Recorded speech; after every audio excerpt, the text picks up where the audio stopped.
by Riverside. And with that, we're back. It's the 4th and 1 podcast, live from Lancaster and Lidditz, Pennsylvania. Anchor.fm/4th and 1. It's not that anymore, but it is. And it will redirect you to our page and Instagram at 4th and 1 podcast, which Micaiah just posted on. As always, like I just said, I'm sitting next to Captain Boring himself, Micaiah, and I am... What am I classified now as? Dude, okay, I was thinking about this before I fell asleep last night. I don't know. You're Admiral what now? Am I Admiral Cousins or am I Admiral You Like That? Oh, that's right. Admiral, you like that. Yes. You can be either. You can either be Admiral Cousins or Admiral You Like That. I like Admiral You Like That. It's a mouthful. It is a mouthful. It's too much. So, as always, I'm your host, Admiral You Like That, a.k.a. self-nickname, a.k.a. Guitarfoot. So... Come after me! I'm a man! I'm 40! I don't know. We can. All right, Micaiah, starting off the bat, you just posted on Instagram, and I'm sure you just posted on Instagram about this. Guys are taking a break for college football for 1 second because Chris Paul has now been traded more times than a blunt in a campfire. Can you explain to me what's going on?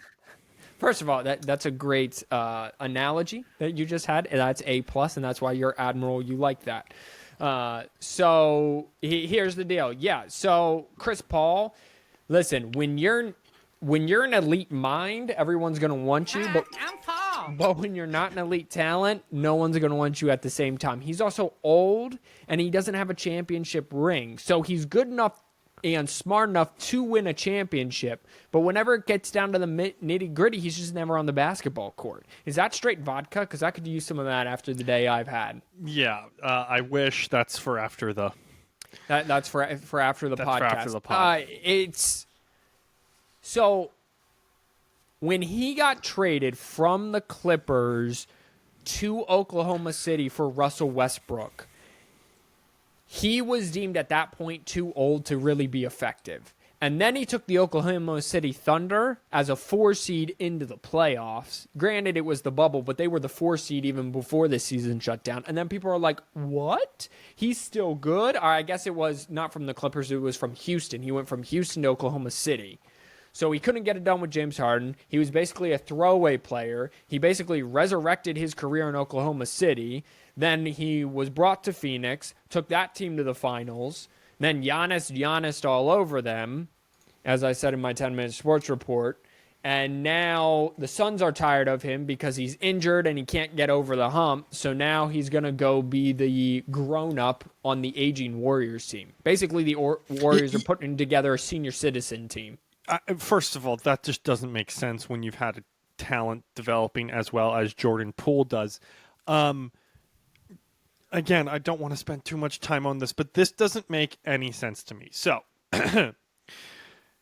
Bradley Beal goes to the Suns for Chris Paul, and I'm sure picks were involved too. They always are, okay? Second round pick, yeah. And here, real quick, everyone's overvaluing Chris Paul. Chris Paul is like this, is valued so much. Like, yes, he's okay, but he's 38 years old, and he can't stay healthy through the playoffs when you need him most. So continue. Go ahead. Okay. Chris Paul started college when I was 5. Yep. So he goes Bradley Beal, Chris Paul, draft picks in between, Phoenix Suns to the Wizards.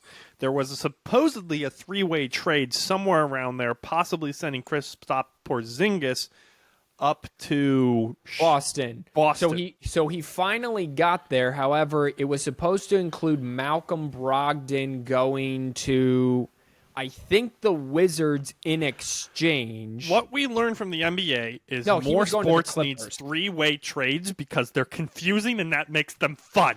So Brogdon was going to the Clippers, and then the Clippers were sending basically drunk picks back to the Wizards as the Wizards are trying to retool. That fell through. So Porzingis still made it up to Boston. However, Marcus Smart now is going to Memphis, and Memphis is sending Tyus Jones, the backup point guard to Ja Morant, to to Washington. So the Wizards are going to be without Ja Morant or Tyus Jones for the first 25 games of the NBA season because Ja Morant got suspended. Yikes. 25 and- games, by the way. 25 And games. yeah, 25 For games. those of you who Stay paid tuned to the Fourth and One podcast on Instagram at Fourth and One podcast, and I'll keep you apprised of all the NBA situations going on. Yeah, and we'll kind of drop it here, I think. I think the funny thing, the one thing that I wanted to say was that, so the day after he gets traded, and my favorite was ESPN's handling of this. This is the one thing I want to say. So ESPN's handling of this was breaking news. Yeah. You can still see my camera. I had a little bit. I was pushing Yep. my breaking news. Sorry, technical difficulties. Chris Paul gets traded. Okay. Right. Oh, breaking news. Kristaps Porzingis doesn't get traded. Okay. That's weird. Literally the next morning, breaking news, Chris Paul gets traded. Yeah, I know he got traded to the Warriors this time. Yeah. I don't even think the Wizards probably called him and been like, don't buy a house, don't run a place, don't do anything. You're not actually staying here. Click, and just hangs up. I guess. I think my question for situations, we're not a football. I mean, we're not a basketball. I mean, we are, but we're not. So let's jump into this. We wanted to cover with the with the college football season starting around when, Makai? It is starting 70 days from today. August 31st is the official time frame of week 1. It is 70 days away. It is really 63 days because week 0 is a week before that. And there's some okay week 0 games. But week 1 kicks off Thursday night. Florida, Utah. Gonna be a banger. That's Thursday night, and that's the week of, for those of you who need It's a August calendar. 31st. August Thank you. 31st is the day. Hello? Something just fell in my house. Oh, it was my wife's poster. We don't care about that. All right. My wife redid the Office. I am now sitting on a different wall with a random Peggy Lee record that I haven't heard to, and the Boston's first record Are behind you in me. the same room, just rotated? Same room, changed 90 degrees, 45 degrees, 90, whichever one. we And half what's circle. the board behind you? So- the white thing. This guy over here, Yeah, that guy. pointing over roughly there. to it, that is a little drum fact sheet and goes over like different notes and how to write stuff and show stuff around sort of situation on like a And drum kit. Okay, so but you don't need that because you just bang on drums. They don't have Yeah. any notes. Yeah, but it looks cool. Okay. So Okay. they have, I don't know, staff, I guess is what you could call them. No. Notation, I don't know. Basically, you can write out how to play drums, just you're dumb if you do. Yeah. Because this isn't high school band. But if everyone Again, humans are pretty dumb. had a work ethic like band kids, the world would run like clockwork, man. If everyone had a work ethic. We were discussing this last week, weren't we? Yes, we were because I mean, high school just ended, and they're already running band camp, and they're doing laps on the track with their drums and Were horns. they doing laps? They were doing something on the track. There was lots of running involved. I don't know what they were doing. For the record, this is at a very small private school in Lancaster County. I don't know. They could have been doing cocaine. I don't know. Well, we know what the stereotype for band kids are. Cocaine? No, they're basically Mennonites minus all the kids. They just haven't gotten there yet. Yeah, basically. Yeah. I guess their pull-out method's strong, or they believe in contraceptive. I don't know. No, they're just too awkward to be able to do anything about it. 100%. Okay. Now that we've decided, Now that talked we've just about bands. roasted the band. Sorry, Mom. I think she was in band, right? No, she was a twirler, a baton twirler. They're yes. different, right? Sure. They They're stand not- there in two sparkly costumes, and it's the one girl who thinks she's holding the band together completely, when in matter of fact, no one would notice if she was gone. It's like the flags. It's like no one. First of all, if you're going to a high school football game, your kid's either in it or your life is sad. Okay, we're not in Texas. It's not good football in Pennsylvania. I'm sorry. Hey, I want to go to the high school football game the Friday before college football. I've always wanted to do that because it's like the official like kickoff. You know, you see a high school football game, and then you actually see real football on Saturday. Like I said, your life is sad. Well, if the shoe fits, brother. If it fits, I sit anywhere in the country for a low fat rate. I can't. My mind. So Big 12. Yeah. What I'm trying to say is we're gonna look at the Big 12. We're gonna make some picks. We're gonna make some predictions. And the reason we're starting with the Big 12 is because the Big 12 has had the biggest shakeup. They're no longer 12 teams. They're currently at what, like 17, 35 teams, something like that. Well, they had 9 conference game. Everyone plays each other, so you got 10. They have 10. They just added 4 new squads: BYU, Cincinnati, Houston, and University of Central Florida. Largest, so they're the what, Big largest 13 campus in right the world? now. Yes, the largest school by enrollees, on campus enrollees in the United States. Okay, great. So the largest university in America. Let's just Yes. put it at that. Okay. Yes. They do not have the second largest, which is Texas A&M. No one cares. Move on. Okay. We wanted to specifically preview them because it's an interesting. In 2 years, they're losing Texas and Oklahoma, which have been the flagship programs. I lied to you. It's actually just 1 year. It is next I year. thought so. Yeah, no, okay. So And you here's the questioned deal. my memory. Okay, well, Robert was also confused. Roberto was also confused. They pay in February, so they were looking to get out early. It was 2025. They were looking to get out early. Also, one of these things that the links I posted for us to do says that 2025. But anyway, it was 2025. It says They for were the looking, 24-25 season, actually, I think is they what it were said. looking to get out early, and then in February, they each paid a combined $100 million to leave a year early, so they are going in 2024. Oh, so they paid money because, what is college in America? Well, they didn't. The boosters did, but yeah. Yeah. And also, why are you trusting a dude who wears highlighters at work for shoes? Because he's not CFP insider Roberto. He tells me information before ESPN has the same information. I need some breaking news from him somehow, sometime soon, because he's starting to lose a little bit of credit. Not like much. He went from 100% credibility to 99. I'm just saying, he needs to keep his track record up. Okay, I mean, sure. I'll tell him. I'll put us all in the group chat, and then he'll give us some breaking news.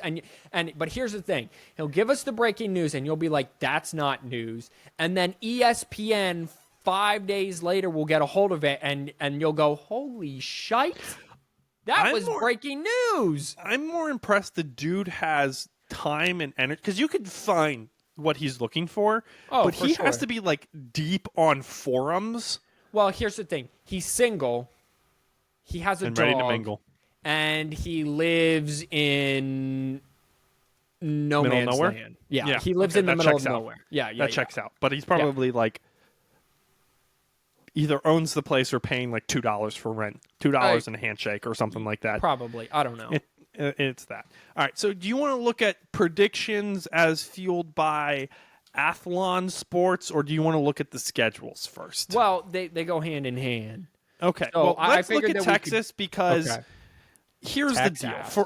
For as long as I've been alive, they put Texas as number 1 because, of course, they do. Officially, Quinn Ewers is the starting quarterback. It's officially, unofficially, but it's officially Quinn Ewers is the starting quarterback.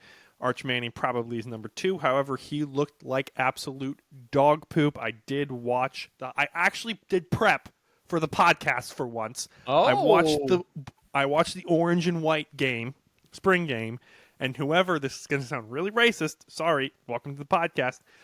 Whoever the black kid is looked way better than Arch Manning. The black kid with dreads. I can't be I'm going to look up the guy's name. Looked way better than Arch Manning. For what we're using to kind of spark our discussion here, they literally say meeting preseason expectations has been an issue in Austin, and I disagree with them because ever since 2008, and then everybody gave up on them since like 2007 was Vince Young, right? Sorry, not 2008. 2005. No, 2008 is actually pretty good because they did make the Natty in 07-08. Okay. So, yeah, ever since then, people kind of gave up on them 4 years after. So the expectations in Austin have been, in my opinion, next to nothing. Well, yeah, but you're wrong. Unless you're a Texas fan. But here, you're missing that in Austin. It's not around the country. Okay. Because That's a around good the point. country is rational. The people in Austin... Deep in the heart of Boosters, Texas. Deep in the heart of Texas. Exactly. The people in Austin, the boosters, the fans, whoever in Austin, that town, the expectations are national championship or bust every single year, no matter who the quarterback, coach, receivers, running game, defensive, offensive line is. Okay? It's like Alabama. In Tuscaloosa, it's natty or nothing. And so the key word there is Austin. So, and it goes on to say, and I would agree with this, this is Steve Sarkisian's kind of best shot. Steve Sarkisian has to win 10 games this year. Going into the SEC, you don't know when the next time you're going to get I hate to say easy schedule, but a Big 12-like schedule in the SEC. Your 2024 schedule, if you're Texas, is just bonkers hard. Okay, you don't know. I don't know when they're going to get another shot at 10. They got to go 10-2, 11-1 this year. You got all the pieces to do it. You got Quinn Ewers. Yeah, you lose Bijan Robinson. You can do running back by committee there. All-American wide receiver Xavier Worthy. Jatavion Sanders is a tight end. All 5 starters are back along the offensive line. They made strides on defense. Last year, cutting down their average from allowing 31 points a game to 21. DeMarvin Overshown will be missed as he went to the NFL. However, they have 6 starters back, and they should remain one of the top defenses in the NFL. Not CFB insider Roberto agrees with me. This is Texas's best shot. However, Texas, the lights shine big deep in the heart of Texas, and is it going to be too much? And one loss, the boosters just lose their absolutely effing mind over it, and they just got to chill. And you remember before the start of 2 seasons ago, was it? How long has he been the coach there? 2 seasons. 3, I think. I think this is his 3rd season. This will be his 3rd season, but 2 previous. So he's been at 2, yeah. And I said 2 years ago, you got to give him 3 seasons. Everyone wanted that year 1 him to be awesome, and they weren't, but they were okay. And then last year they were 8-5 and lost some close games. This is the year. This is the prove it year. If you're gonna go 10-2, you got to do it now because the SEC is not forgiving, both on the road or at home. It's just not. So you're no longer going to get the big noon kickoff in Alabama coming in when it's 112 degrees outside. They're going to push that game to nighttime when it's only 96. So now or never. Only 96. Only 96. But it's now a or humid never. heat. But it's a dry heat. Yeah. For the Title record, of the podcast, Now or Never, Texas. Now or never, Texas. Malik Murphy is the guy that I was talking about. There you go. Mailk. If it's Malik, that's a great way. Anyway, it's a great name. He's a 4-star, 93 overall from California. I think he's a redshirt freshman. Micaiah, let's look at Texas's schedule. You said, what did you give them? What did you just give them? I mean, they have to go 10-2. Sark's gonna. Unfortunately, Sark's being fired if they don't go 10-2. And he'll go he'll go back to Alabama for 1 year and then go get another head coaching job. All right, September 2nd, so week number 1, they're versus Rice. They're at home with Rice. Am I predicting these, or are you just going through them for the people's knowledge? What do you want? Because you said 10-2, they have to go 10-2. For this one, it's like let's just go through the predictions. The other one, we'll just kind of go over, and you can we'll play Okay. off of it. All right. So because we said 10 Win. and 2, you have to find 10 wins. You know, Right. Okay. Rice is a win. Yeah, Rice is a Easy. win. Then they're at Alabama. I'm gonna say win. Now, does Quinn Ewers get injured again? I don't know. Because this is the whole thing. I also thought Texas could have won 10 with the way Quinn Ewers looked in that game last year. Yeah. I thought that Texas, if he stays healthy, they win that game. I'm like, oh well, that's an easy 11-win college football playoff team right there. And then he gets hurt. He's in and out of the lineup. I'm gonna say win. Yeah, I really do. I'm fine with that. September 16th, week 3 at at Wyoming. Sorry. Obviously win. Then at Baylor. Sorry, I'm not Win. getting over that. Who is talking to me? Then Kansas. They're home for Kansas. That's a loss.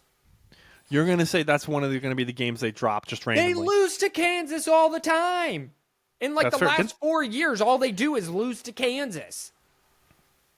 Kansas is going to be an interesting one. We'll come back Kansas to going to be very interesting. I think they lose to Kansas, though. them. Cotton Bowl on October 7th in And they Dallas. win that. They win that. Houston, which is a conference game. A newcomer. They win that. They're at Houston. They're home against BYU. They win that conference game again. They're home against Kansas. You already said State? Kansas. That I think that's another. Wait, they're at home. They're at home versus Kansas State. And real quick, back up to Kansas. They're at Kansas or away? They are at home against Kansas. They get the Okay. whole state of Kansas at home this year. Okay, well then I'm gonna say they beat Kansas State. Okay. They're away at TCU and Iowa State. Win-win. And then they're at home against Texas Tech on November 24th. It would be a very Texas thing to do to lose that game. Well, you only gave them one loss right now. So, So I think that Bama game could go either way. yeah. I think you're getting a lot either. So Bama's coin flip, and let's just say they lose to Bama. I think they're losing to one of the Kansas schools at home. That's fair. Everyone else, I think they're fine. Oh, see, this is what I was wondering for my technical. This is, again, the only team that I did any prep on. The one question I had with Quinn Ewers, he showed that, he probably did like 3 drives that he was on before Arch Manning took over for him officially. And he showed the ability that he was healthy. He was able to push the ball down the field. He looked explosive. And my thing was like, all right, Texas is going to be good.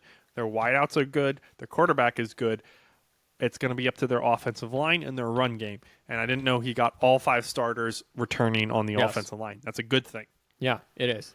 So I mean, I think 10-2 is very feasible with that schedule, and it's a coin flip. I think it's 11-1 if they beat Bama. So let's jump over, since we were talking about them and they're interesting. We're going to go up north to Kansas in the Jayhawks. 6-7. Started off with a gangbuster barnstormer of a season last year. They went from 6-7, 2-10 to 6-7. Lance Leipold again. The memorable moment was like, hey, we didn't lose that bad. You won 2 games in his first season. And he's like, that's the expectation here. We need to change that. So, 17 starters back of 22, including dynamic quarterback Jalen Daniels. It wouldn't be a surprise to see Kansas take another big step forward in 2023. I would agree with that. Dark horse candidate in the Big 12, would agree with that. Defense gave up 35.5 points a game. They play Big 12 defense, but they play Big 12 offense. Leipold's group is solid at linebacker, should improve the secondary, but the front 4 is a concern with all 4 starters departing. So this is going to kind of come down. I think it's for Kansas, it's going to be the 1-score games. Do they win those or do they lose those? They were in a bunch of 1-score games last year, including the national champion runner-up TCU. They easily could have won that. We did the live stream in that game. Oh, I forgot about that. Yes, we did. That was our first live stream last year. I think that they're over 500 this year, but I'm not sure how much. Well, let's go over their schedule Let's do since it. you have that. Again, you don't have to do it. I'll just go over it. Then you can kind of keep track in your head. Missouri State, Win. home of Missouri State, Win. home against Illinois, Win. away at Nevada, home against BYU. Obviously, That's go ahead. Home against BYU. Okay, that's a win. They're 3-1. Okay. They're at Texas. That's a loss. Okay. They're home against UCF. Yeah, I think they end up losing to Texas, and Kansas State gets cut. Home to UCF, you said? Yeah. Yeah. I think that's a win. They're at Oklahoma State. At OK State, that's a loss. They are home against Oklahoma. That's a win. Oh, I'm sensing a theme. At Iowa State. That's a win. At Kansas State. That's a loss. And at Cincinnati. That's a win. As far as their conference schedule goes, they have a very light schedule. Yeah. Because they play all four new. No, they don't play Houston. 3 of the 4 new schools that are coming in. Yeah, and I think they're very good. They're going to be a very good home squad. Listen, those fans are going to turn out. There's nothing to do in Kansas. Okay, Yeah. Nothing at I mean, all. they got rowdy for the K-State They're- game.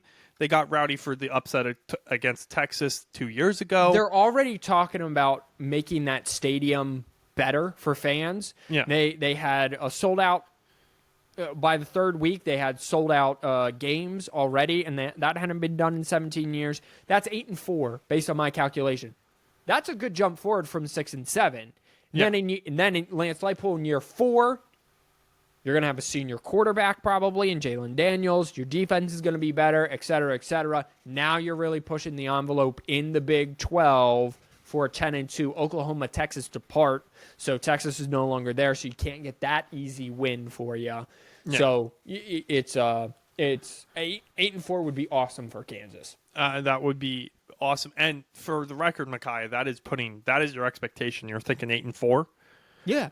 Yeah, I would. If I'm That Kansas, is a huge jump for a Kansas program in 3 years. Yeah, going from 2-10 to Yeah. 8-4 in 2 years. Yeah. But then again, if the ball bounces their way twice, they're 10-2, staring down the barrel of a Big 12 title game shot. Wouldn't surprise me either. Wouldn't surprise me, dark horse. But 8-4, ecstatic. Those fans are awesome. I'm going to jump to what I think will probably be the most surprising and what got us the most views ever on this channel. We're going to go talk about Oklahoma. Maybe we'll put them in our title and get more clicks. Oklahoma, Brent Venables' new coach. What was his record? He was 0-5 in last. I don't remember what the record was last year. In one-store games, I think they went 6-6. That sounds about right. I was going to say like 8-4. So, yeah, 6-6 checks out. This is his second year, defensive-minded coach. I don't know. I feel like there was so much turmoil last year with Lincoln Riley leaving, then bringing Brent Venables in. Yes, I don't like it because, again, defensive-minded coach. But They went 6-7 if you include the bowl game loss. Yeah, they were 0-5 in one-score games. You might see some improvement there. For a defensive-minded head coach, their defense was just awful. They allowed 6 yards I'm remembering of per that, yeah. snap in conference play. The Sooners should rebound back into the top 25. Veneman hit the portal hard to help the defense, and in the second year under this staff, the group should grow and improvement.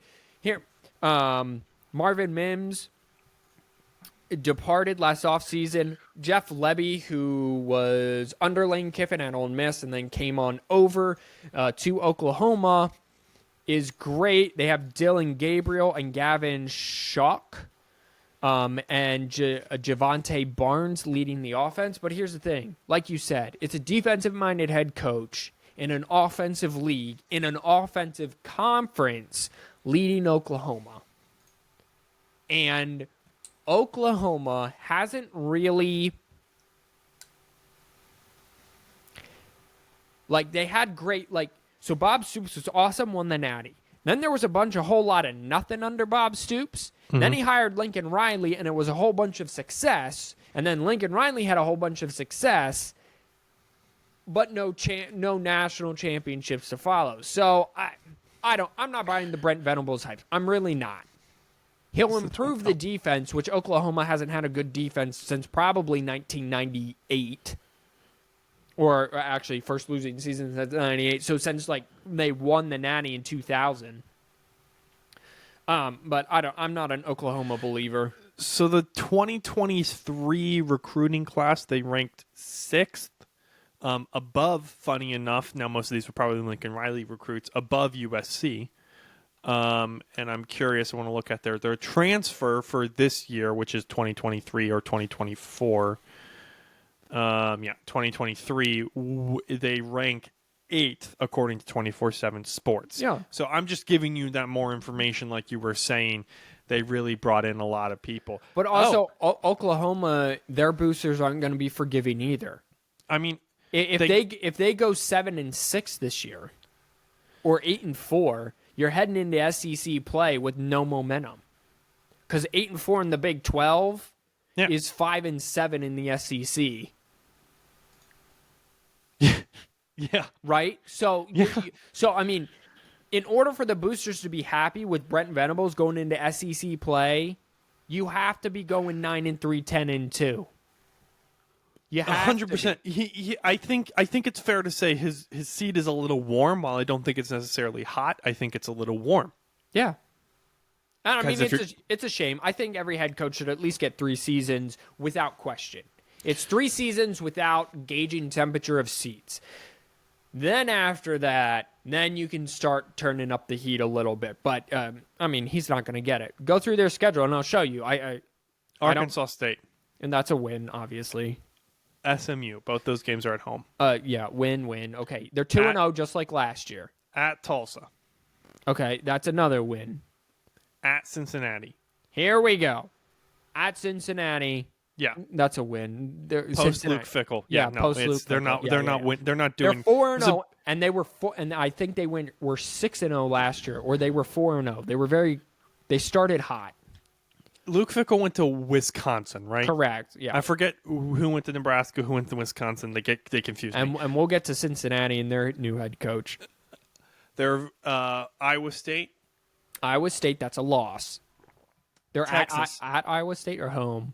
They are home against Texas. No, I mean, home against Iowa State. They're not home against Texas. Okay, well, Iowa State's in October, so that's a loss. Anyway, They're September, but that's okay. It's October. The Cotton Bowl in Dallas. I already said it was a loss. Yep. When I did Texas. They're home against UCF. Home against UCF. Oh, I'll give them a win. That's idle, by the way. So that's Okay. a bye week after bye week. At Kansas. I forget what I said for Kansas for that. I think I said loss. So yeah, that's loss.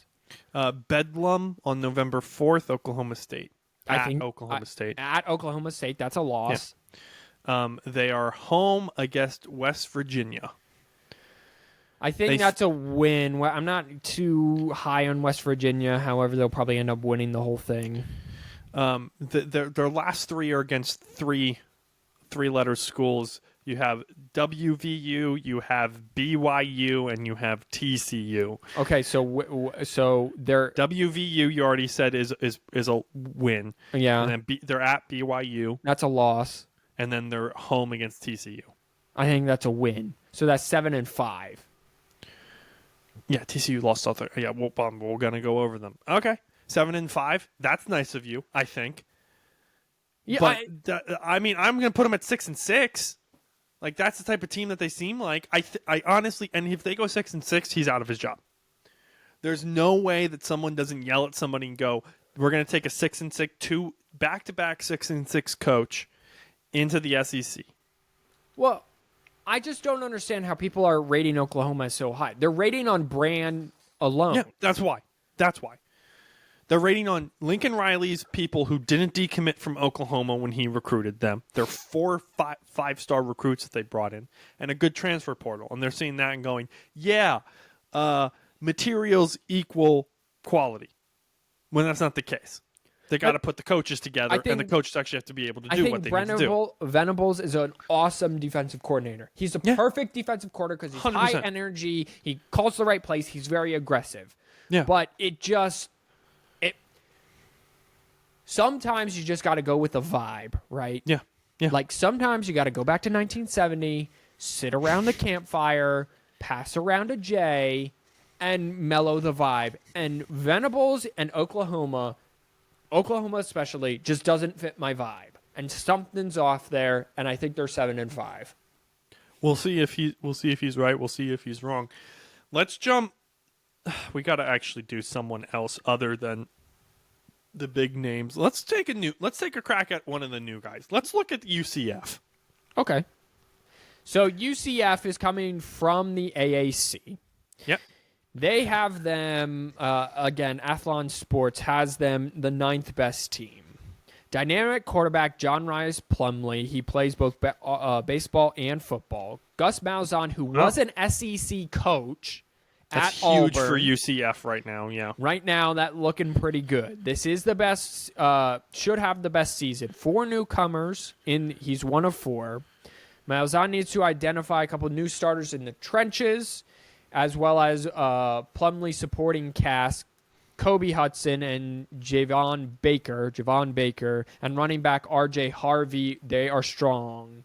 Addison Williams was promoted to defensive signal caller after Travis Williams departed to Arkansas. However, UCF's defense wasn't great. He inherited 6 returning starter, including all Big 12 pick Ricky Barber and Traymon Morris Brash up front. Yikes. 6 returning defensive starters. Well, They're going to get slaughtered. That's more than dude. half. That's more than Yeah, half. by 1. I mean, Michigan's also returning like 6 starters, so. Yeah, but they're not UCF. I mean, okay, so here's the deal. Let's look at you. Okay, let me be fair. Gus Malzahn was a pretty good recruiter at Auburn, if I'm remembering correctly. That's where he came from, right? Yeah, he was a good recruiter. Auburn's always going to recruit well. They're going to get Alabama's sloppy seconds because they're in the same state. What he's not good at is calling plays. He takes the video game approach. If it works once, it's going to work again. And you just keep calling in, and like 1 out of 5 times it's going to hit. I don't think he's calling plays here, but he's a good coach. Like, he is a good non-SEC coach. And I think he might have a lot of success in the Big 12.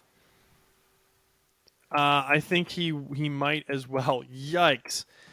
He was ranked 50th in 2023. He got 15 commits in 2023. He got 18 transfers in. Most of those, as you can imagine, 3 stars. Yeah. And in recruiting as well. So I thought they, for some reason, did a lot better than I'm remembering. Apparently But not. UCF's one of those schools that until they pop off in a big conference, like the Big 12, they're really, they're just going to have to get people, and they're going to have to develop and go from there. So let's go over their schedule. I was literally just about to go there. Home against Kent State. That's a win. At Boise State. That's a loss. Home against Villanova. Obviously, that's a win. Yeah. I would hope. Then we're into at Kansas. I think I said that was a loss, so they're 2-2. At Kansas State, sorry. Either way, it's 2-2. Okay. Home against Baylor. We should have made a spreadsheet.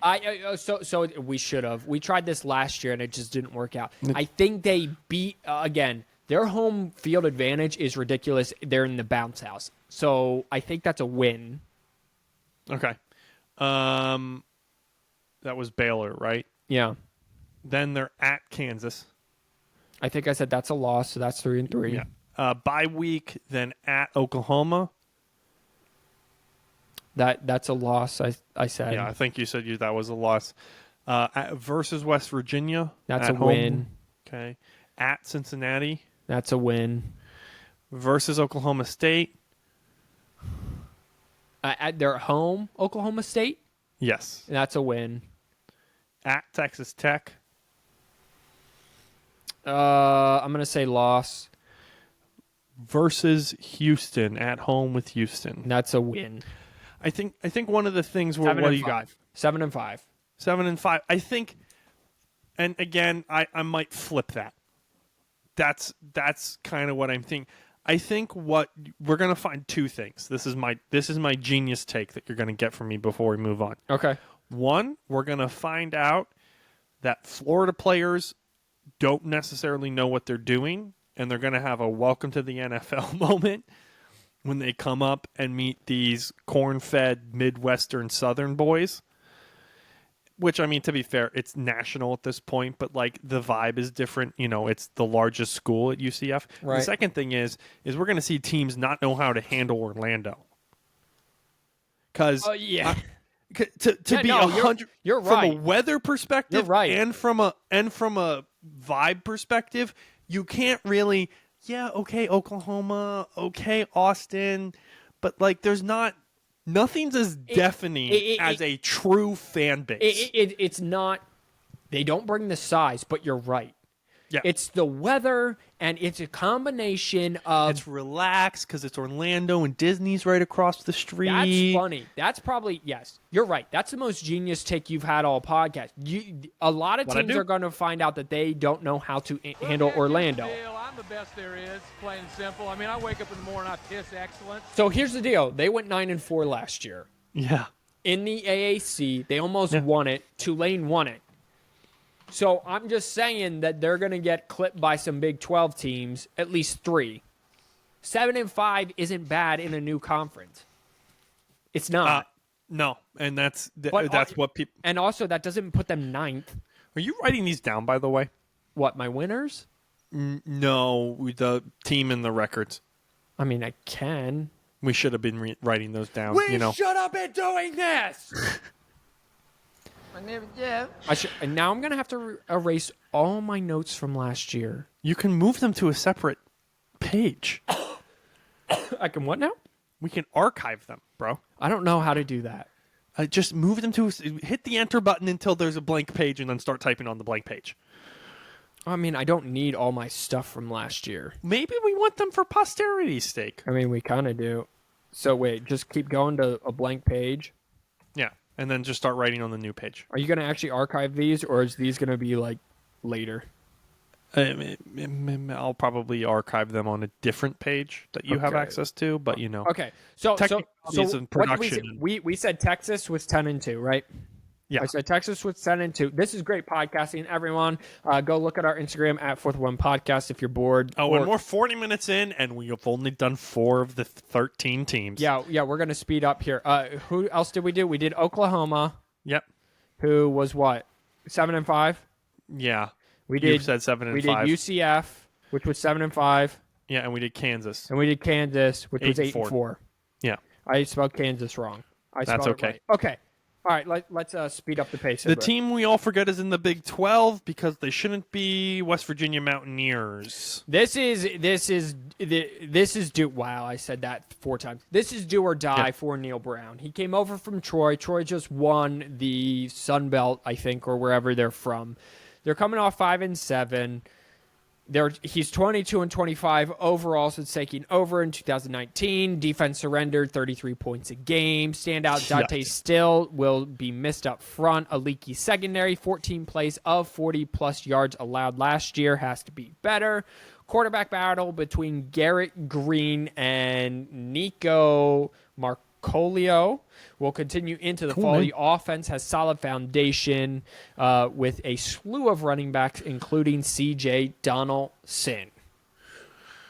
I don't have anything to say other than this team should probably be in the Big Ten at this point, but they start at Penn State September 2nd. All right. This game's close. Yeah. But if they win this, West Virginia's winning the Big 12. Okay? That's just how this is Bold going. prediction. You better put that in the notes. Yeah. Okay. If beat PSU Yeah. win the Big 12. Is that a rivalry game, technically? Do they have a rivalry there? No, maybe, sorta. I don't know. Penn State thinks they have a rivalry with everyone, but then the Big Ten said, no, you don't. You don't get any rivalry teams. Anyway, that's a song for another time. All right, go ahead. So I think it's close, but that's a loss. So there we go. We'll pull up their Wikipedia because now I'm curious. They Pittsburgh travels to them twice. They have Duquesne, aka Duquesne. Right, that's a win. Yeah, and then they have the backyard brawl versus Pittsburgh. I think they finally get that, so that's a win. I think they're 2-1. Didn't they get it last year? No, they lost. Oh, look at that. Okay, then there are all home games here. Texas Tech. All home games here. Texas Tech. I'm going to go, that's a loss. TCU. That's a win. Okay, then they're idle. So that's 4 home games. They start away, then get 4 home games, and they're going to Houston. That to Houston's a loss. I think that's going to be a trouble one for them. I don't think Houston's going to do that great, but that's trouble one. Versus Oklahoma State. They get Oklahoma State at home. That's a win. They're down to Disney at UCF. What that was a I said that was a loss. They're yeah. They're at home with BYU. That's a win. The opposite ends of the conference there. Yep. They're at Oklahoma. That's a loss, I said. And they're home with Cincinnati That's a win. and at Baylor. That's a loss. 6-6. Okay. So, not too shabby. Not too bad, Micaiah. but Neil Brown doesn't keep his job with 6-6. That's fair. They do. Penn State on their Wikipedia page does has West Virginia listed. Yeah, well, Penn as State a can rivalry. Vincent Van go F themselves. So Nice. They don't even have a name for it. It's the Pennsylvania West Virginia whatever, football just rivalry. move on. Well, wait, no, hold on. Penn State leads the series 48-9-2. How is that a rivalry? It's not. It's a beatdown. Yeah, it's not. Okay, moving on. Let's go to who you picked to be last in the conference. Okay. Cincinnati. Oh yeah. For sure. Because, come on. You've made them basically lose every single game. Okay, so their Lord and Savior Luke Fickell has left for greener pastures in Oklahoma. I have made them lose like every game this year. You have. I have. Now I gotta find some way to not contradict myself here, but Yeah. still. You will, and I will make fun of you All if you do it. Bearcats have won at least 9 games, including a college football playoff berth in 21. They moved from the American to the Big 12. This is a much harder conference. New coach, Scott Satterfield, coming from Louisville, where he came from Appalachian State when they were in the FCS, came to Louisville, didn't really have a lot of success here, so he goes to Cincinnati. Defense held teams to 20.6 points a game. Not going to have that much, especially with a rising star, Dante Calderon, back up front. Getting to a bowl will be challenging, and it will hinge on how far Satterfield can develop an offense. So former Florida and Arizona State signal caller Emory Jones is expected to start under center. Oh, yeah, they're definitely losing every game. Transport for Porter will provide reinforcements for whatever. Who cares? Just get on with the schedule. No one cares about They Cincinnati. start at home with Eastern Kentucky. That's a win. Then they're at Pittsburgh. I think that's a loss. Okay, that's fair. They're home against Miami of Ohio. That's a win. Okay. Then they're in Oklahoma. That's a loss.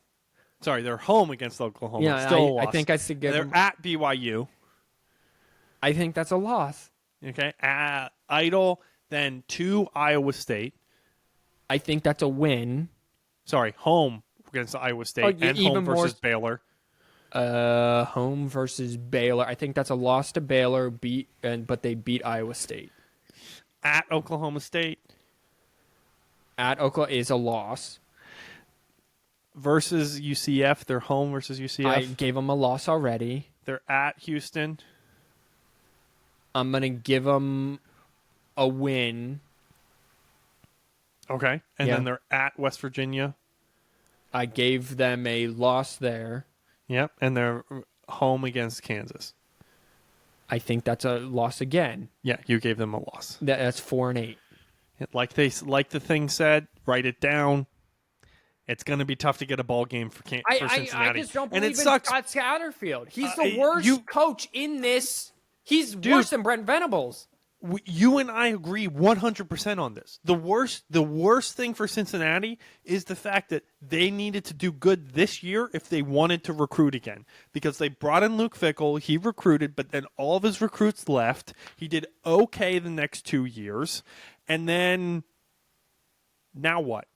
And that's the issue. The fact that I have to ask now what is the issue. Right, and let's look at it. Brian Kelly was there at Cincinnati. 10-2, 11-1, whatever he was. Left. Nothing.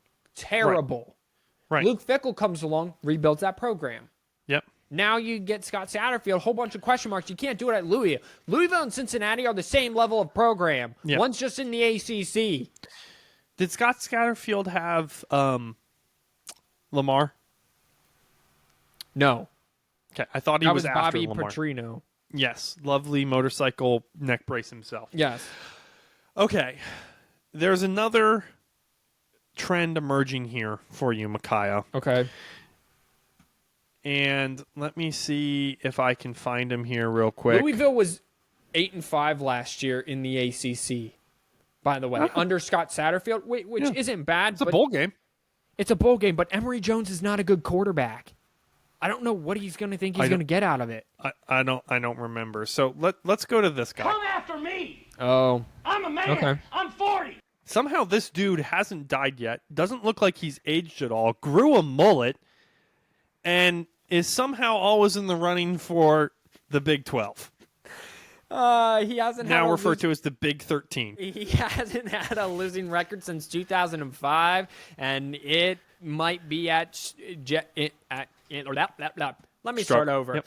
He hasn't had a losing record since 2005, Mike Gundy, that is, and that might be in jeopardy in 2023. He has more question marks surrounding the program than ever before, and it's safe to assume that this team can find a way to a winning mark and a bowl. No, I don't believe that at all. I'm just reading things.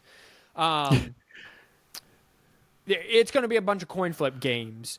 They won't have to play Texas Tech, or TCU. Well, that's helpful. Quarterback battle between Alec Bowman, Michigan transfer, Garrett Rangel, and true freshman Zane Flores is set to pick up this fall. Listen, when Mike Gundy has a battle at quarterback, his teams do not do well. When his teams know who the starting quarterback is going into fall, his teams do well and perform well. They're always good for upsets at home in late October, November. So keep that in mind as we're doing the schedule. And they'll always give, when Oklahoma's good, they'll always give Oklahoma and Texas a run for their money. So they do have Ollie Gordon II and J.D. Nixon, two running backs behind an experienced offensive line. New defensive. He likes to run the ball. New defensive coordinator Brian Nardo was a surprising hire from Gannon. Who the F I'll is look him up. Gannon? What's his name? Just Brian. Oh, maybe Gannon's the school. I would assume Brian Nardo. Nardo, Nardo. This is great podcasting.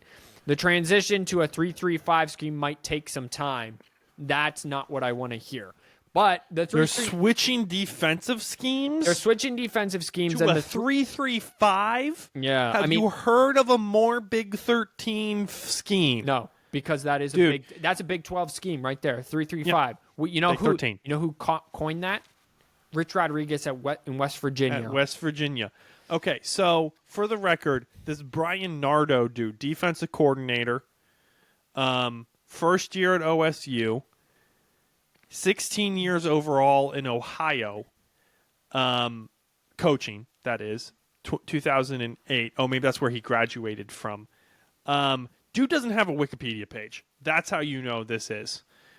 He was at the NCAA, the 2 level. So he came from... Oh. All right. He was last the linebackers coach at Youngstown State. This is me rolling the dice. This is Oklahoma State this year. Rolling the dice. And let's start him off with the win against Central Arkansas, and they're at Arizona State.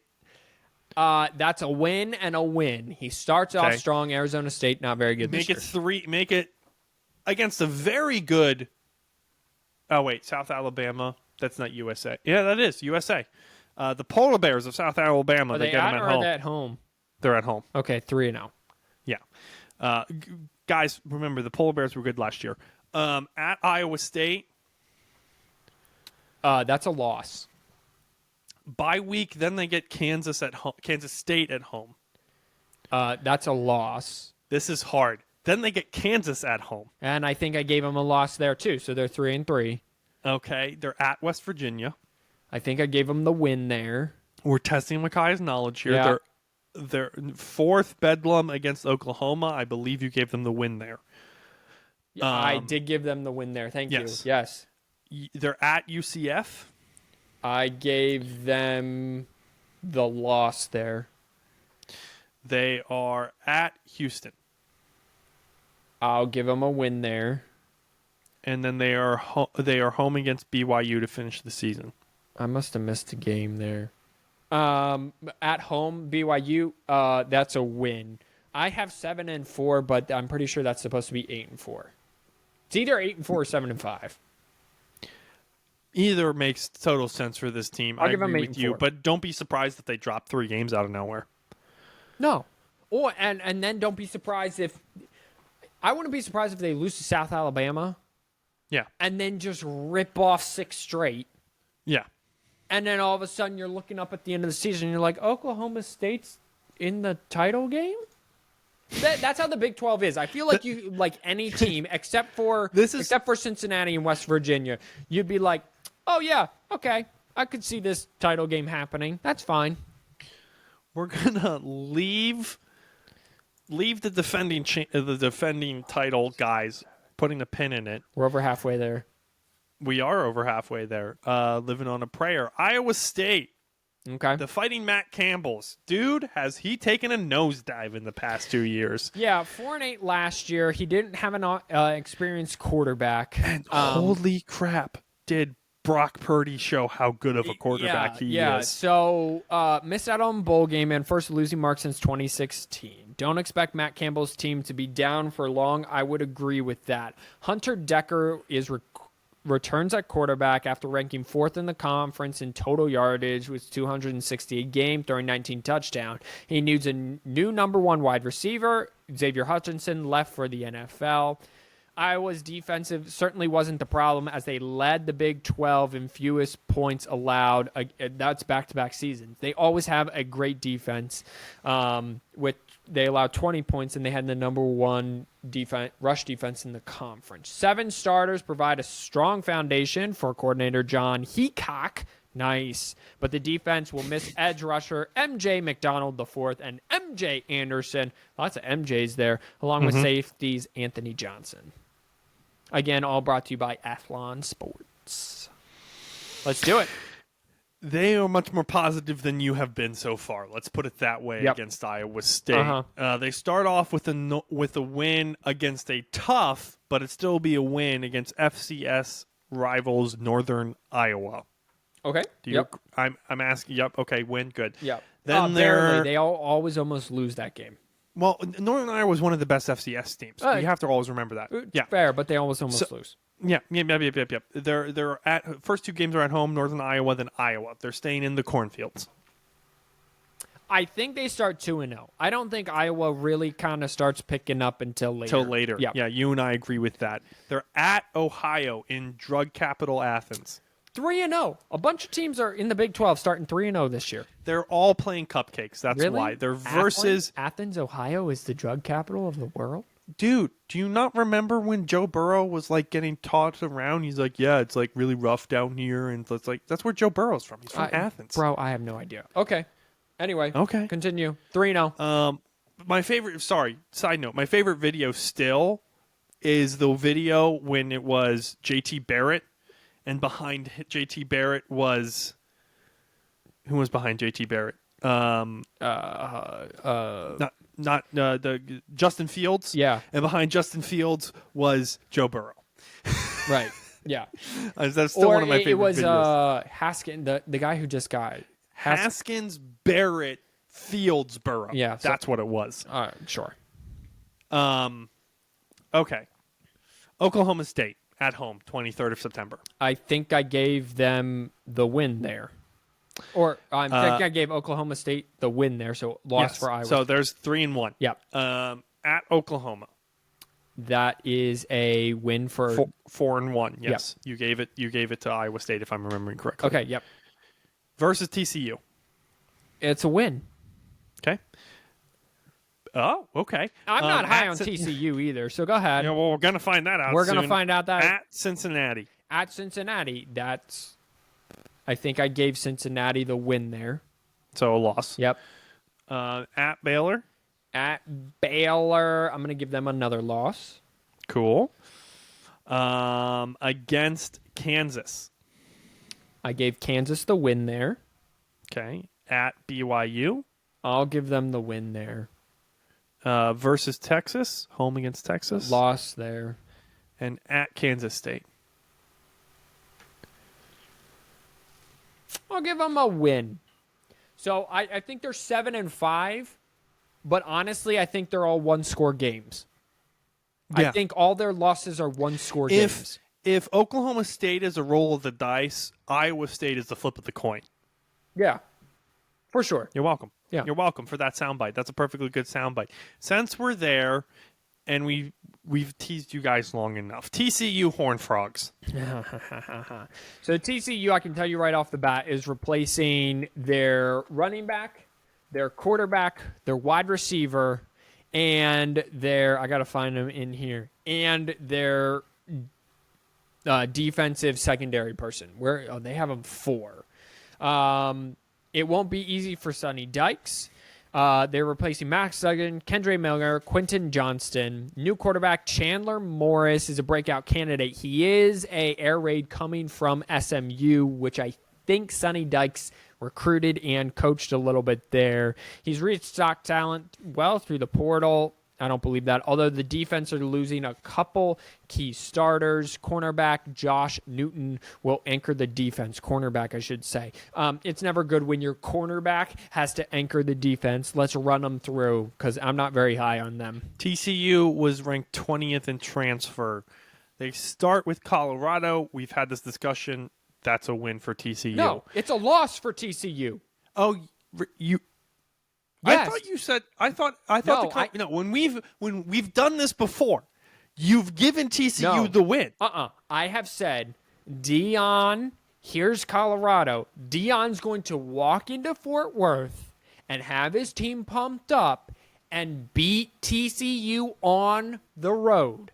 And then the hype train's going to start in Colorado. And then 3 weeks later, he's going to get mollywopped by Oregon, followed by USC.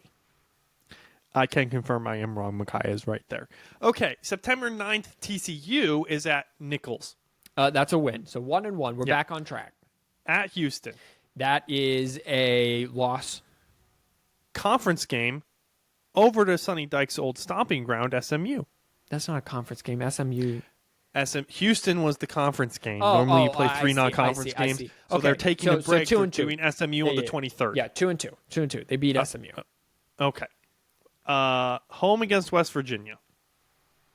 Don't remember what you gave I us. think I gave West Virginia the win there. So Okay. We do this every year, like we find it interesting, and I do. No one else probably does. Okay, Iowa State. We'll speed up. Iowa State, that's a loss again. BYU, That's home or away? home. Sure, win. At Kansas State. Loss. Bye week, Texas Tech. Win. Texas. Loss. Baylor. Loss. Oklahoma. Win. Okay. A little bit more interesting. What do you give them? 5-7, 4-8. I think that's I told you 5 and 7. I've been screaming this from the rooftops. no, bro. I'm not saying you're wrong, and I've been hearing it this entire time. I wouldn't be surprised if somehow they pull off 6 and 6. They were 9-0. but they're not. They were 9-0 last year, I think, in one-score games, Yeah. and now they don't got the leadership. Unless Sonny Dykes turns out to be one of the greatest football coaches of all time, which True. who knows? He Maybe. might turn into be. We Maybe. never know. I don't know. We never know when they start, right? Yeah. Okay, I got to do it. We're going to scroll up here. We got to go to the Mormons in the mountains. It's BYU. Okay. We're alphabetical. The Cougars. Dude, I don't know anything about this since the Cougar catcher himself, who is now sitting behind Aaron Rodgers, Zach Wilson. So I guess they got Pitt transfer quarterback Keaton Slowness to lean on their quarterback. They're leaning on the portal to fill gaps up front and in running back. Their defense struggled. 29.5 points a game was allowed last year. They were pushed around too much. They allowed 175 yards rushing. Basically, Hill worked as they hired a new coach, Jay Hill. He worked as Weber State's head coach from 2014 to 2022. So they're kind of breaking in new pieces kind of all around in BYU. So here's the funny thing. They've Above been- BYU on the transfer portal is California. And BYU also was an independent all this time. So now they're actually Yeah. going to have to play in a conference. In a conference. And they are a religious school. I don't know how religious. I'm pretty sure not Notre Dame, but like they're somewhere between Notre Dame and Liberty, I think. No, You know. I think they're worse than Liberty. You think they're more strict than Liberty? Oh, yeah, Is for what sure. you're saying? For sure. From what I see, Okay. Well, that would make recruiting harder. Okay. I just 100%. assumed. Okay. 100%. This is what I find funny. Above them, 17, 16, and 15, California, Kentucky, Indiana. Below them, Florida, TCU, Michigan, Oklahoma State in the transfer. I don't know why I find that funny. I just find it funny. Let's go over their schedule. They start Sam Houston, Sam Houston State, that's a win. Sure. Southern Utah. Win. I don't even know who Southern Utah is. Kansas is. I'm looking them up right That now. is a loss. They are the Thunderbirds. Okay. They're in the Big Sky Conference. They're in an FCS school. Southern Utah is. Kansas. That is a loss. Cincinnati. That is a loss, I think. I think you gave them a win. Bye week TCU. That's a loss for them again. Yeah. Texas Tech. I'm going to say loss again. At home or away? Texas. Home or away? Home against Texas Tech. Yeah, all right. Win. The Fighting Patrick Mahomes. Yeah. At Texas. Loss. At West Virginia. Loss. Iowa State. Loss. Oklahoma. Loss. Oklahoma State. Loss. 3-9. I think they're going to be, I don't know where or how, they're going to be closer to 6 wins than three. I just think it's a lot of breaking in, and you're finally playing in a conference to where you're not playing when everyone else is in conference play. You get to play. You're giving them a better time than Cincinnati. No, I'm not. Yeah, you are. No, I'm what do you not. give Cincinnati? 4-8. Yeah, and you just gave them 3 wins. BYU 3 wins. Yeah, so I'm giving them a harder time. Yeah, that's what I meant. I'm sorry. So Don't communicate yeah, well. and There's no way BYU does worse than Cincinnati this year. 100%. Interesting. Mark it down. Simeon thinks All right, Makai is all wrong right. about this. All right. So we'll go to Baylor because we haven't talked about them. And dear Lord, Baylor, can you have a softer schedule to start? Okay. I'm listening. Just for the first 3 games, minus Utah, which I guess, yeah, they have Texas State and Long Island. Sure. So that's 2-0. They were the Big 12 champion in 21, and then they were 6-7 last year. Defensive regressed Out of nowhere. Regressed out of nowhere. You're right. Allowed 31 points a game. They forced fewer turnovers. Blake Sharpen was ranked 9th in the Big 12 in red zone offense. Transfer Sawyer Robinson pushed for the starting job in the spring, but Coach Dave Aranda named Sharpen number 1 in May. Dave Aranda is a defensive-minded head coach. He's coming from that Louisville or the LSU squad that won a whole bunch of games. So here we go. Go ahead. So they're 2-0. I think, all right. Well, no. they start 1-1 because they face Utah week 2, Oh, okay, Then great. they- 1-1. and then Long Island, so 2-1. Yep. Then Texas, Loss. UCF, I think win. Texas Tech, Win. Cincinnati, That's a win, I think. Iowa State, That was a loss. Houston, Sure, win. Kansas State, Loss. TCU, That was a win. West Virginia. And that's a win. 8-4? Actually, Yeah, okay, that's what I was going to say. I think they're the dark horse. I think they could make up 2-3 of those games, of those 4 lost games. We don't know. We don't know until we're going to see it. We need to go to Houston. Houston. Houston knows how to play non-conference games. Well, at least they're having fun with it. They're staying in the state. Houston's gonna regret for playing non-conference games. That's for sure. They have them ranked second to last. This Athlon Sports. Oh, no, that's for sure going to happen. But they're going to look sexy doing it. They went 12-2 in 21 and then 8-5 in 22. Won't be easy. Defense is getting back on track. They surrendered 32 points a game, up from 20 points in 21. 4 starters are back for Doug Bulk, new defensive coordinator. Talent up front with I don't care about any of that. Secondary has to improve. Texas Tech transfer Donovan Smith should be a dynamic addition to quarterback, and former West Virginia running back Tony Mathis joins to ease the loss of Alton McCaskill IV, transferred to Colorado. That checks out. Houston, basically, if you put a bunch of license plate and made a car out of them, that's kind of what it is. Looks cool for some reason. Sometimes works, sometimes doesn't. They start against UTSA. Loss. Yeah, I think Loss. so too. Yeah, right? Yeah. You're like, oh, yeah, no, loss. They don't leave the state of Texas until October. Oh, that's So they start against that's a, UT. That's a good fun fact right there. Yeah. Yeah. Yeah. So they start against UTSA, then they play against Rice. They're at Rice. That's a win. They're home versus TCU. That's I think I gave TCU the win, so Yeah, I think you did too. Yep. Sam Houston State, that's a win. Texas Tech. Let's go with a at or away. At Texas Tech. Loss. Here's the thing, real quick, Yeah. because now they're on a bye on October 7th. Yeah.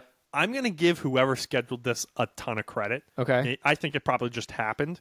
But you realize that they're basically not traveling past 4 hours from September until the middle of October, where they go to West Virginia. And they Compared lose. to the rest of the Big 12, do you know how well rested they're going to be? Yeah. Yeah, I mean, they don't have to They're travel still going to very- suck, Yeah, which sucks. But, like, they're dude, I they're would going to li- be 2-4 after the game with West Virginia, so then they're still in Texas, at Texas. and that's a loss. Kansas State, Probably a loss. the last Texas team, Baylor, I think I give them a loss there as well. Cincinnati, Win. Oklahoma State. Let's go win. Oh, they're nice. And at UCF, That's a loss. So 4-8. which they're coming with UCF from the American. I thought I had another interesting fun fact about that. It slipped my mind, so I don't care. So we're moving on from the Houston Cougars. Did we already do Iowa State? We did Iowa State. We did Kansas. We did not do We should only have one more team left. Kansas State. Is that who you have left? Yeah. Yeah. Okay. That's it. Kansas City. We did it in only an hour and 15 minutes. No, we didn't do Texas Tech. Damn it. All right. I feel come bad. on. All right, let's push through. We got this. All right. We got this.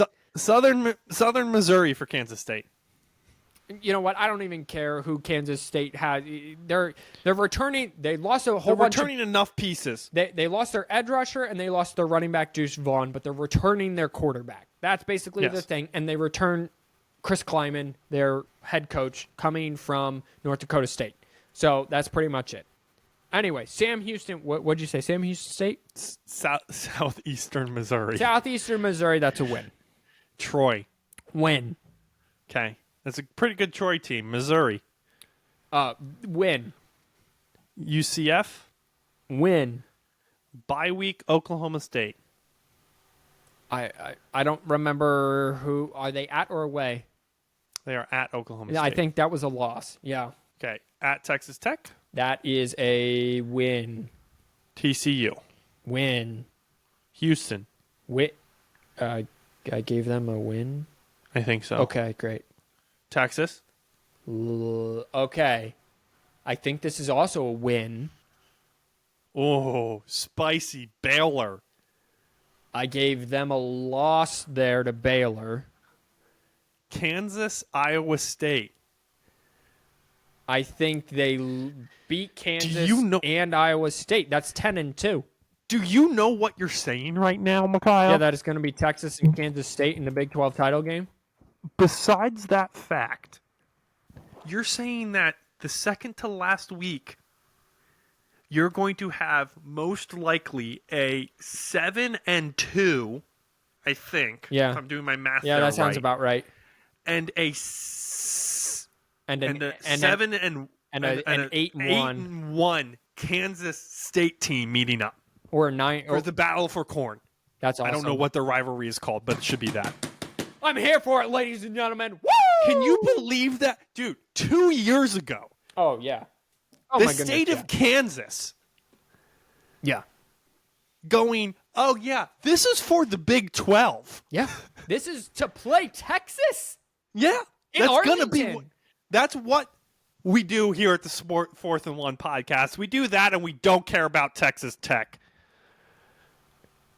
I have no idea what's going on with Texas Tech. I honestly No I have one has ever since Cliff Kingsbury's left. They actually have this Athlon Sports. They have Yeah. 5. Here's Okay. what they rank. Could Yeah, I was gonna Texas say- Tech be this year's version of TCU and exceeds preseason expectation and gets a Big 12 title game? Question mark. So as if they have The none. Red Raiders finished 22 on a high note, winning their last 4 games, including a 51-48 shootout against Oklahoma and a 42-25 victory against Ole Miss in the Texas Bowl. I didn't know that. Quarterback Taylor So returns after a strong finish. Receivers Jannard Bradley is poised to rank among the best Big 12 receivers. An offensive line that allowed 41 sacks last year must improve to reach the next level. Defense is still a work in progress for Coach Joey McGuire, but this unit is experienced, returning 6 starters featuring whoever. Okay, let's run through it, bud. All righty. And at Wyoming. And at this point, I just want everyone to know, I have no idea. I don't remember who I gave wins and losses to. But I think Texas Tech is somewhere around 6-6. Here we go. Wyoming's 1. Go ahead. Also, this was the guy that helped lead Baylor to that Big 12 championship, Joey McGuire, just in case you didn't know that, because I feel like you didn't know that. Oh, I didn't know that. Okay, great. Yeah.